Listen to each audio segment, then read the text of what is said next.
Well, hello everyone. We are at Pacific View Cemetery in Corona del Mar. And today I am visiting the grave of Miss Jeanne Carmen. As you can see, she was quite a lady of beauty and luxury. This video is like take number 5. I am not a professional cameraman, so I can understand how Hollywood has to take one take after another just because of minor errors. Well, I made some big ones. But anyway, Jeanne Carmen. She was a pinup girl. She was born in 1930 in Paragould, Arkansas. She ran away from home at 13 years of age, became a pinup girl. She ran in New York City. She was a dancer in burlesque, that show Burlesque. She was a trick shot golfer. She married her husband Sandy Scott, and they made quite a cleanup in bets by her ability to be a trick shot golfer.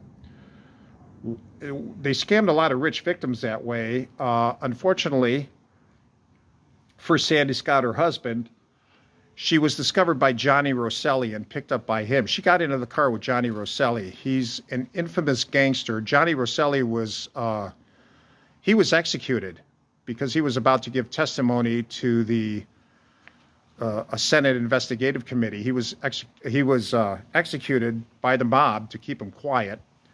But anyway, while he was alive, he and Jeanne went to Hollywood.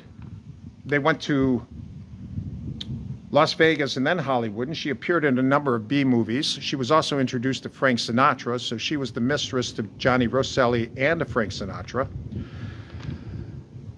She appeared in B movies like Guns Don't Argue, The Master Piedras Blancas, War Drums, The Three Outlaws, Untamed Youth, Portland Expose. She was even in a Three Stooges short called A Merry Mix-Up. She was also friends with Marilyn Monroe. She used to visit Marilyn at Marilyn's house in Brentwood. When Marilyn died, Jeanne was warned by Johnny Rosselli to get out of town, so she escaped and she lived incognito in Scottsdale, Arizona. Eventually, Jeanne moved to Orange County, California, and lived in Irvine, not far from where I live. She died in 2007 of lymphoma, but that's her life. Her family says she came, she saw, she conquered. Nearby Jeanne is a very, very tragic story. Nikki Catsouras.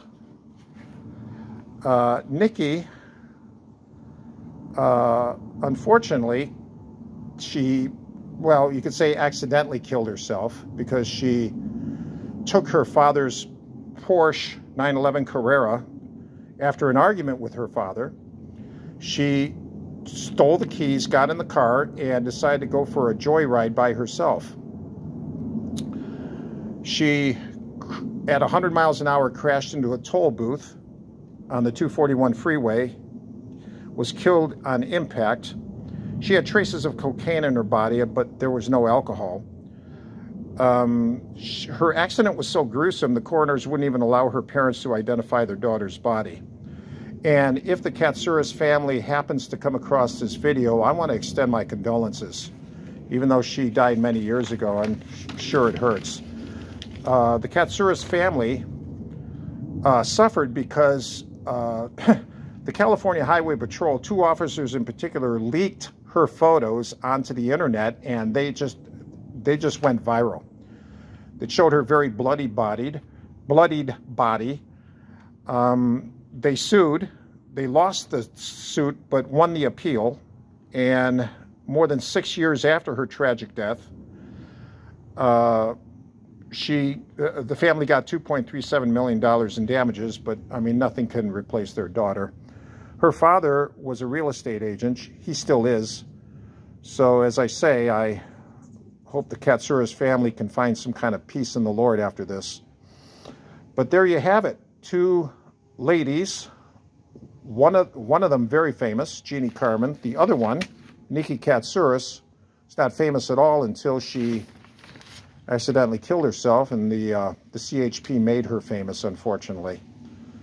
So that is just two more very interesting people that are buried here at Pacific View Cemetery.